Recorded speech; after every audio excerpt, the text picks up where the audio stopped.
আসসালামু আলাইকুম ভিউয়ার, সবাই কেমন আছেন? আশা করি সবাই ভালো আছেন। আজকে ভিডিওর টপিক থাকবে যে দ্রুত বীর্যপাতের সমস্যা রয়েছে, পরীক্ষা নিরীক্ষা করেছেন, সবকিছু করেছেন, সবকিছু ওকে রয়েছে, তারপরে কেন দ্রুত বীর্যপাতের সমস্যা হচ্ছে সে বিষয়ে নিয়ে আমার আজকে ভিডিওর টপিক থাকবে।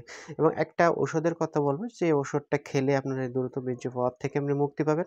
যদি আপনার 5 মিনিটেই বীর্য আউট হয়ে যায়, সেখান থেকে আপনি 30 থেকে 40 মিনিট আপনার এই টাইমটা বাড়াবে ইনশাআল্লাহ। তো আজকের যে ট্যাবলেটটির কথা বলবো সেটি অবশ্যই ভিডিওর শেষে জানিয়ে দেবো। আর দ্রুত বীর্যপাত এটি কেন হয়ে থাকে, সবকিছু রিপোর্ট করছেন, সবকিছু ওকে রয়েছে, তারপরে এটি কেন হচ্ছে। যদি আপনার ডায়াবেটিস না থাকে, টেস্টোস্টেরন হরমোন লেভেলটা ঠিক থাকে, সবকিছু রিপোর্ট করেও যদি সবকিছু ওকে থাকে, ওজনটা ঠিক থাকে, তাহলে কেন আপনার দ্রুত বীর্যপাতের সমস্যা হচ্ছে? অনেক সময় এটি আপনার মানসিক টেনশনের কারণে হতে পারে, অতিরিক্ত মাথায় যৌন উত্তেজনার কারণে এটি হতে পারে, এটি আপনার ঘুমের সমস্যার কারণে হতে পারে, শারীরিক দুর্বলতার কারণে হতে পারে। আপনার বেশিরভাগ এটি সমস্যা হয়ে থাকে যাদের মাথায় সবসময় জন্য যৌন চিন্তা লেগে থাকে। যৌন চিন্তা মাথায় থাকলে সেটি কিন্তু তার দ্রুত বীর্যপাতের একটা কারণ হয়ে থাকে। যদি রিপোর্টগুলো সব ঠিক থাকে এবং এই টেনশন থেকে আপনি মুক্তি পাওয়ার জন্য আপনাকে যে মেডিসিনটি খেতে হবে, এসসিটোলোফ্রাম গ্রুপের 5 এবং 10 এমজি হয়ে থাকে। তো প্রথমে 5 এমজি খাবেন। এটি হেলথ কেয়ারে রয়েছে ইসিটা 5 এমজি।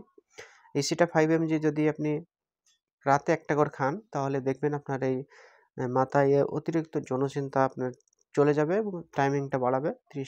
30 থেকে 40 মিনিট টাইমিংটা পাবেন ইনশাআল্লাহ। আর এটি কতদিন খেতে হবে? এটি আপনি কন্টিনিউ 3 মাস খেয়ে যাবেন। 3 মাস পর থেকে আপনি 10 এমজি খাবেন আর 3 মাস। তাহলে আপনার একটা স্থায়ী সমাধান পাবেন। স্টেজে এটি খেলে কিন্তু একটু সমস্যা দেখা দিতে পারে, যেমন তার বমি, বমি ভাব হতে পারে, মাথা ঘোরা সমস্যা থাকতে পারে, ঘুমের সমস্যা হতে পারে, শরীরটা দুর্বল লাগতে পারে, পেটে ব্যথা করতে পারে। এই ধরনের সমস্যা ১ম স্টেজে হতে পারে। ভয়ের কোনো কারণ নাই। ১-২ দিন খাওয়ার পরে এটি আপনার শরীরের সাথে ম্যাচ হয়ে গেলে আর কোনো সমস্যা হবে না। তো ইসিটার 5 এমজি এটি রাতে একটা করে খাবেন।